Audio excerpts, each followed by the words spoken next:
RG Kar medical college হাসপাতালে তরুণী চিকিৎসককে ধর্ষণ করে হত্যার প্রতিবাদ জেলাতেও আরজিকরের চিকিৎসকদের দাবি না মানা হলে তারা কাজ করবেন না, আন্দোলনও চলবে বলেই জানিয়েছেন। হুগলি জেলার পোলবা গ্রামীণ হাসপাতালে চিকিৎসক স্বাস্থ্যকর্মীদের দাবি দোষীদের দৃষ্টান্তমূলক শাস্তি দিতে হবে। সরকারি হাসপাতালের এই ঘটনা মহিলা স্বাস্থ্যকর্মীদের নিরাপত্তা নিয়ে প্রশ্ন তুলে দিয়েছে।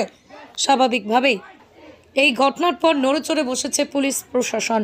হাসপাতালে সিসি ক্যামেরা থেকে শুরু করে মহিলাদের নিরাপত্তার জন্য থানাগুলোকে নির্দেশ দেওয়া হয়েছে। পোলবা গ্রামীণ হাসপাতালের স্বাস্থ্যকর্মীরা পরিষেবা চালু রেখে প্রতিবাদে সামিল হয়েছেন।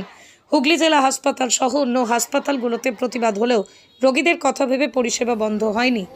ঘটনার পরিপ্রেক্ষিতে এটাই বলবো, পুরো হেলথ কেয়ার প্রোভাইডারের তরফ থেকে এটুকুই বলবো, অ্যাজ এ স্টুডেন্ট নার্স বা ডক্টর বা সবার পক্ষ থেকে, যে আমরা যেখানে ডক্টররা অনকল 36 ঘন্টা ডিউটি করছেন টায়ারলেসলি, নিজেদের সব কিছু করে আমরা স্টুডেন্টরা করছি, মানুষ নিজের সেফটি সিকিউরিটি চিকিৎসা আমরা প্রোভাইড করছি, তাদের সেফটি সিকিউরিটি তাদের চিকিৎসার জন্য আমরা আছি সবসময় 24 ঘন্টা।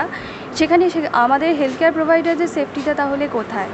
আমরা তাহলে কোথায় আমাদের সেফটি বা সিকিউরিটির জন্য আর্জি জানাবো? আমাদের জন্য কোথায়? এই একটা রেসপেক্টেবল ফিল্ডে অ্যাজ এ উইমেন বা অ্যাজ এ হিউম্যান বিং আমাদের তাহলে কোথায় সেফটি? আমরা তাহলে কি করে আমাদের প্রপার 100% সার্ভিস দিতে পারবো যদি আমাদেরই সেফটির এতটা অভাব আমরা বোধ করি? আরজিকরের মতো জায়গায় নিরাপত্তাহীনতায় ভুগছে সকলে, এখন জানা গেল সেই জায়গায় দাঁড়িয়ে চুঁচুড়া সদর হাসপাতালেও কি একই নিরাপত্তাহীনতা? হয়তো কোথাও না কোথাও ডিপার্টমেন্ট বেসিসে এটা আরও স্যাররা ম্যাডামরা আরও বলতে পারবেন। হ্যাঁ, আমরাও নিশ্চয়ই ভুগি। রাতের বেলা নাইট ডিউটির সময় আমরা সেই অভাব বোধ করি।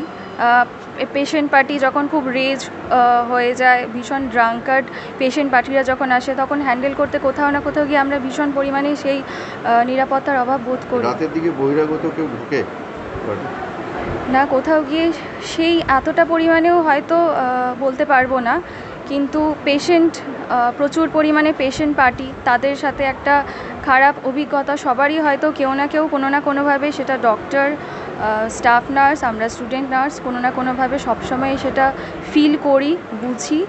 আর তাহলে আমাদের সেফটিটা কোথায়? রাতের দিকে পেশেন্ট পার্টি কি অ্যালাউ করা হয় ওয়ার্ডগুলোতে? যখন অ্যাডমিশনের সময় তখন তাদের সাথে থাকে, তারপরে ধীরে ধীরে একজনকে থাকতে বলা হয়, দিয়ে ওয়ার্ড থেকে লিভ করতে বলা হয়। কি নাম আপনার? Anushree Murmu. Anushree Murmu, second year student. তো আমরাও নার্সিং স্টুডেন্ট এখন, তো পরবর্তীকালে আমরাও স্টাফ, আমাদেরও নাইট ডিউটি করতে হয় স্টুডেন্ট পিরিয়ড থেকে। তো আমাদেরও এখানকার সতর্কতার প্রশ্ন একটা মানে সেফটি সিকিউরিটির ব্যাপার আছে। তো আমরাও যখন নাইট ডিউটিতে একটা ওয়ার্ডে ডিউটি করতে আমাদের সিস্টাররা পাঠান, ম্যাডামরা পাঠান, তখন আবার অন্য ওয়ার্ডে আমাদের তুলে নেওয়া হয়। হসপিটালের মেন বিল্ডিংয়ে আমাদের ওয়ার্ডেও উঠতে অসুবিধা নেই, কিন্তু হসপিটালের মেন বিল্ডিং থেকে যখন দূরে আইসোলেশন ওয়ার্ডে আমাদের তোলা হয়, তখন রাত্রেবেলায় 12টা-1টা বাজলেও আমরা স্টুডেন্ট মেয়েরা ওখানে যেতে হয় আমাদের ডিউটি করতে। তখন সেই চত্বরে আমাদের কে সেফটি সিকিউরিটি দেবে? এটাই আমাদের প্রশ্ন। কি দাবি রাখছেন এর সাথে সাথে? আমাদের দাবি এটাই যে আমাদের সেফটি সিকিউরিটিটা যাতে আরও ভালোভাবে কড়াভাবে দেখা হয়। যখন কোনো ইনচার্জ ম্যাডাম আমাদের ওয়ার্ড থেকে ওয়ার্ডে তুলছে, তখন যেন তিনি গিয়ে আমাদের সাথে মানে সেই ওয়ার্ডে আবার পোস্টিংটা দিয়ে আসে, মানে আমাদের এইভাবে একা যাতে ছেড়ে দেওয়া না হয়, এটাই আমাদের প্রশ্ন। না, আমরা তো স্টুডেন্ট না, তো আমাদের কর্মবিরতি রাখার সেইভাবে আমাদের কিছু হয়নি, কারণ আমরা পুরোপুরি মানে আমাদের ম্যাডামদের অধীনে। তো আমাদের ম্যাডামরা আমাদের ডিউটি নামিয়েছে, তো আমরা ডিউটি করছি।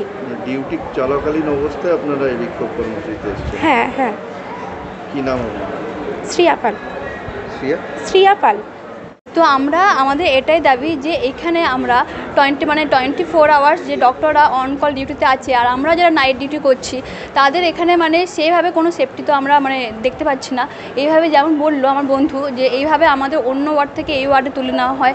এছাড়াও যে মেল ওয়ার্ডগুলো আছে, সেখানে যে রাত্রেবেলা যে পেশেন্টগুলো আসে, সেগুলো মানে ড্রাঙ্ক যে পেশেন্টগুলো আছে, তারা যে এইভাবে মানে ওয়ার্ডে এসে এইভাবে যে করে, মানে অনেক ড্রাং করে অনেক ইনসিডেন্ট কাজ করে, সেই কাজগুলো যদি মানে আমরা এত নার্স অ্যাজ আ নার্স আমরা সেটা সামলাতে পারি না। সেখানে যদি একটা সিকিউরিটি না থাকে তাহলে আমরা কীভাবে নিজেদের একটা সেফটি বোধ করব।